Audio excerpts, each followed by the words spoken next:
Employers are about to face a new wave of employee practices liability claims.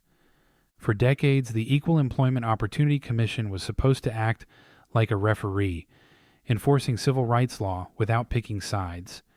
That image took a sharp turn this month when the agency's chair publicly urged white men to come forward if they believe they've been discriminated against at work.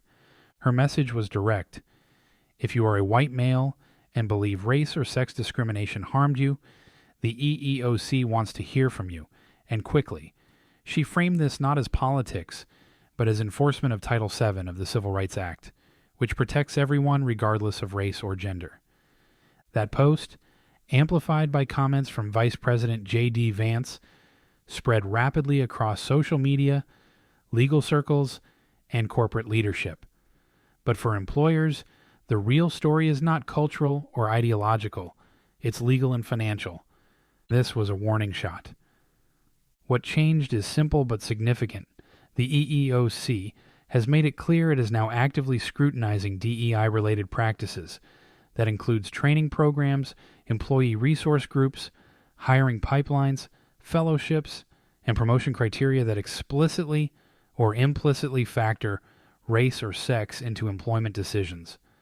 Whether you agree with that shift or not, it dramatically changes risk exposure for employers. For years, many companies assumed discrimination claims would primarily come from historically protected minority groups. That assumption no longer holds. The enforcement message now is clear. Discrimination claims can come from anyone, and the agency is signaling it is willing to pursue them aggressively. Now layer this shift on top of today's corporate reality. Layoffs are accelerating, restructurings are messy, performance reviews are rushed, budgets are tight. Trust inside organizations is already strained. When employees lose jobs, promotions, bonuses, or roles, they look for explanations. In that environment, discrimination claims move from abstract ideas to real filings. Add another factor, public encouragement from the EEOC itself lowers the psychological and legal barrier to filing a claim. People who may never have contacted a regulator now feel invited to do so. This is not limited to one race, one gender, or one ideology. As layoffs continue, claims will come from all directions: white men, women, minorities, managers, and rank-and-file employees. The common denominator will be job loss, perceived unfair treatment, and financial pressure. This is exactly where employment practices liability insurance becomes essential. EPLI is not a nice-to-have policy. It is the coverage designed to respond when an employee or former employee alleges discrimination, wrongful termination, retaliation, a hostile work environment, or failure to promote. Defense costs alone can devastate a business. Even meritless claims require attorneys, documentation, depositions, and management time. Settlements routinely reach 6 or 7 figures. Jury verdicts can be even higher. And here's the hard truth many companies overlook. Once a claim hits the EEOC, it is already too late to wish you had coverage.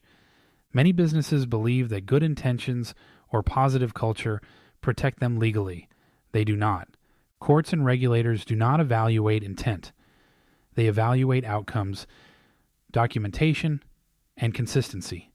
If your policies are unclear, unevenly applied, or poorly documented, you are exposed, regardless of your values. Another common mistake is timing. EPLI policies are typically written on a claims-made basis. That means coverage must be in place before a claim is filed. You cannot buy it retroactively after an employee files a charge. Smart companies are acting now in 3 ways. First, they are auditing hiring, promotion, and termination decisions for consistency and documentation. Second, they are reviewing DEI programs with legal counsel, not to eliminate them, but to ensure they comply with current enforcement standards. Third, they are securing or upgrading EPLI coverage with limits that reflect today's litigation environment, not policies purchased years ago when risk looks smaller. This moment is not about politics, it's about exposure. When the head of the nation's top workplace enforcement agency publicly encourages a new category of claimants to come forward, employers should pay attention. Lawsuits will increase, defense costs will rise, and companies without proper EPLI coverage will learn the hard way that good intentions do not pay legal bills. The real question is not whether discrimination claims will expand. The question is whether your company is prepared when they do.